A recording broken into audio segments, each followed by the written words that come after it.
the swampy earth squelched beneath my boots as we advanced through the dense fog, the air thick with the scent of rotting vegetation and damp soil. A nav marker on my HUD blinked southward, our objective clear. Investigate the disappearance of Ghost Division. Their last known coordinates placed them near a downed UNSC frigate, but satellite scans showed movement in the area, suggesting insurrectionist activity. Footsteps echoed through the mist as our force pushed forward, composed of SOS, Freelancer, Marine Corps, and Navy personnel. Some marched in tight formations, others fanned out, their weapons raised, scanning for hostiles. The eerie silence kept everyone on edge. This wasn't just a search and rescue. It was a hunt for ghosts. Either the squad we hoped was alive, or the insurgents who had wiped them out were all that remained. A sudden crackle over team comms shattered the quiet. Movement! Multiple contacts closing fast. The transmission cut short as the creatures emerged from the fog. A pack of Goudas, massive bipedal beasts with thick hides nearly impervious to standard rifle fire, charged straight for our lines. Chaos erupted. Heavy weapons were brought to bear as the front ranks opened fire. Armor-piercing rounds sparked against the creature's scales, while plasma bolts from SOS allies seared through the air. Raising my sniper rifle, I took aim at the lead beast's skull and fired. The rifle bucked against my shoulder, its report thunderous. A red mist erupted from the Gouda's head as it stumbled but kept coming. Another shot tore through its eye socket, dropping it mid-stride. The others tore through some of our ranks, tossing our forces aside before finally succumbing to relentless gunfire. No time to waste. Command pushed us forward toward the objective. The downed frigate came into view, partially submerged in the swamp, its hull scarred and blackened. Scattered supply crates and wreckage marked the path, but no Ghost Division. Something wasn't right. Navigating the outskirts of the frigate, we came upon an abandoned industrial town, its streets eerily empty. Mud-coated walls bore the faded remnants of UNSC propaganda posters, bullet holes marring their surfaces. Rusted vehicles were overturned, some with vegetation reclaiming them. The silence was suffocating. Even the wind barely stirred. While I was scanning the surroundings for insurrectionist forces, a transmission from command came in to hold position and send in a recon team to gather as much intel on the OPFOR strength occupying the nav point. Processing my thoughts on the order, my suits on board opened the nav parameter on my visor and hovered over the objective marker placed on the TAC map. The TAC map, unfortunately, was unable to provide any topographical data on the local area. All I could see were the green dots of the amassed friendly forces just east of my position. I knelt down next to a shipping container that lay tipped over in front of the traffic tunnel and began watching towards the objective marker. Command broadcasted once more about 10 minutes after the initial order. The recon team had done their job and reported on the approximate OPFOR strength at the objective and their observation of a communication tower. Now it was time to coordinate a plan of attack. A new nav point was uploaded within an abandoned building that stood just next to us, and the order to amass inside was given. I made my way inside via a broken window and headed towards the new point. Most of the forces had already arrived there. Most were holding a defensive perimeter, while others, namely unit leads, were amassed in the center of the building to conduct their plan. "How many are we looking at?" I asked amongst the circle of command staff that had gathered to conduct their plan. Ringo, the third in command of the 1st Platoon ODSTs, had informed that there were over 20 infantry at the objective point. Before I could even process Ringo's reply, my onboard computer had opened its TAC map and updated it with red dots on the locations the recon team had reported, as well as some topographical data that was provided with the recon report. I closed the TAC map and turned to the others who were waiting for an idea. The plan of attack was simple. The ODSTs and SOS would send their stealth teams in to plant explosives on the communication tower. Once they blew it, everyone else would mount a frontal assault while the stealth teams attacked from the sides. This plan was relayed to command, who immediately approved and set it into motion. Troopers and Spec Ops began coordinating and moving towards the objective, while everyone else stood by and awaited the command to attack.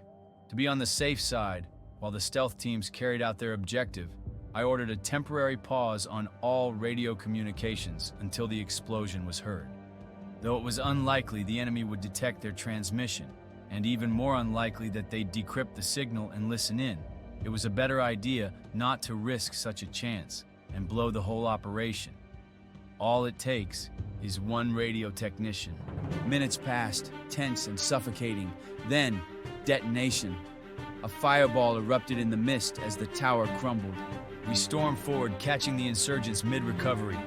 I switched to my MA-5K carbine, laying down suppressive fire as Marines breached. Insurrectionist fighters scrambled to form a defense, but we tore through them. My motion tracker flashed, hostile approaching from behind. I spun, trigger tightening. 5 rounds punched into an innie's chest and throat before he hit the ground. The fight raged through the tunnel complex. Insurrectionists, desperate and dug in, fought bitterly from makeshift barricades. Explosives lit the corridors in bursts of orange and blue flame. In the chaos, my boot crunched on something metallic. I looked down. Dog tags, caked in mud and blood. Ghost divisions.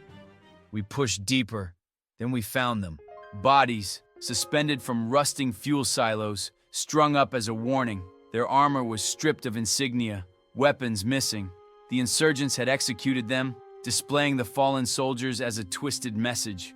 My stomach churned, but the rage burned hotter. Humanity was fighting for survival, and these bastards were wasting lives fighting the wrong war. Half of the forces went inside to search the frigate for some sort of weather machine that Command had said was responsible for the dense fog. The other half remained outside to defend the perimeter from the impending hostile reinforcements. I had climbed up onto the fuel silo and picked off targets with my SRS as they attempted their assault. The insurrectionists sent about 3 waves to assault the perimeter. After realizing that they couldn't break through, they retreated. As they retreated, a transmission came in from the search parties that no kind of weather device was able to be found inside the frigate. Command speculated that the device was likely in another area close by, and seeing as how there was nothing at the frigate, gave the order to move east.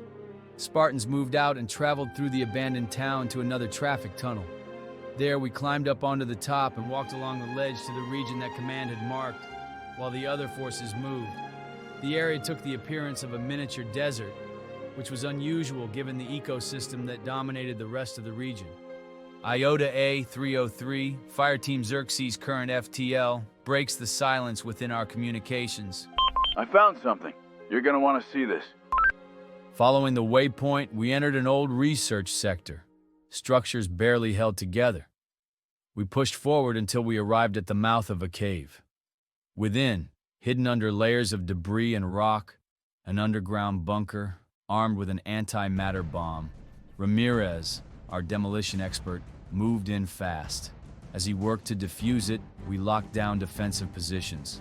Iota held the blast door while Haley and I stood a ways back. Corvid had our rear covered, and Kiri sat as far back as she could, scoped in with her rifle. Minutes crawled by as the tension mounted. Then, clear. The device was deactivated. Haley armed a plastic explosive on the blast door. The bomb's short timer ticked until it hit 0. And with destructive ease, the door blew open and made way for us. We pressed forward, breaching deeper into the bunker. More enemy resistance, brutal, desperate, but ultimately futile. Room by room, corridor by corridor, we secured the facility until we hit what seemed like a dead end. Only it wasn't. Through some stroke of luck, one of us discovered that the back wall was an illusion. Behind a holographic projection that looked like a concrete wall was an unusual teleporter that I wrote off as Forerunner. I'd seen a couple Forerunner teleporters in my time, none that had this particular design, but it was the only explanation as to who made it. We went through the teleporter one by one. When it was my turn, I stepped forward and stood in the center of the machine. The teleporter then came to life, and the sensation could only be described as my vision flashing white, then returning to me in an entirely different area. When my visor recalibrated, we were in a completely different facility. No swamp, no ruins. Before me was yet another bomb, not Forerunner, not Covenant, but ours. UNSC-grade thermonuclear, wired for remote detonation, that Ramirez was already working on disarming. We barely had time to react before we heard gunfire up ahead. The last of the insurrectionist leadership were making a final stand on a glass-like bridge overlooking a reactor. The fight was over before it truly began. No backup arrived for them, no chance to escape. They were cut down to the last. With the objective complete, we evacuated. Elsewhere, UNSC forces had taken down a waterborne carrier, while another bunker was wiped off the map, the work of a freelancer with too much C-12. We all returned to the LZ, which was just west of the weapons testing area. I climbed up into the passenger bay and looked out towards the crashed frigate. The wreckage, the bodies, Ghost Division, all lost to war. Maybe, just maybe, today's battle would stop it from happening again.